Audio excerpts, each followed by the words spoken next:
Today's topic is Shankari Prasad versus Union of India. While doing this judgment, what you have to keep in mind is that the petitioner want the constitutional amendment which is done under Article 368 of the Constitution to be declared law within Article 13 clause 3 subclause A, so that the constitution, it means the constitutional amendment can attract Article 13 clause 2, so that the constitutional amendment, if violated fundamental rights, can be declared void. Keeping in mind this point, let's talk about the Shankari Prasad judgment, which held in 1951.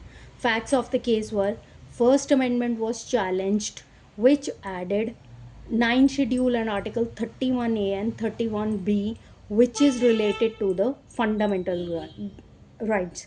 Grounds on the basis of which the First Amendment was challenged was that it added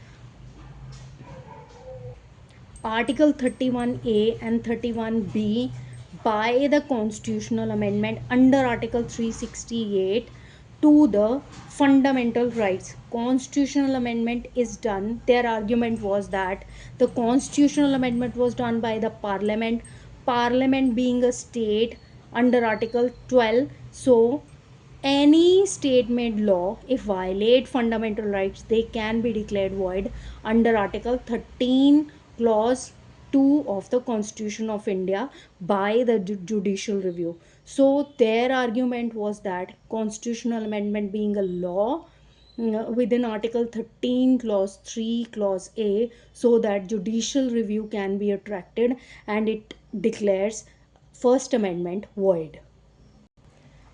But Supreme Court is of the other view and rejected their argument by holding that constitutional amendment made under Article 368, by which 9th schedule and Article 31A and 31B was added, is not a law within the definition of 13 clause 3 subclause A, because 13 clause 3 subclause A considers only ordinary legislation to be a law and not the constitutional amendment made under Article 368 of the Constitution of India to be a law. So therefore it does not attract Article 13 clause 2 and cannot be declared void under Article 13 clause 2 of the Constitution of India, which ultimately means that constitutional amendment under Article 368 of the Constitution of India,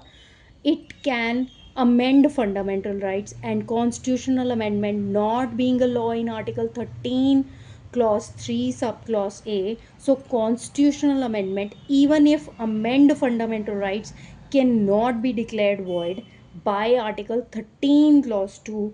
So 13 clause 2, that judicial review does not apply on the constitutional amendment, and constitutional amendment is not law in Article 13 clause 3 subclause A.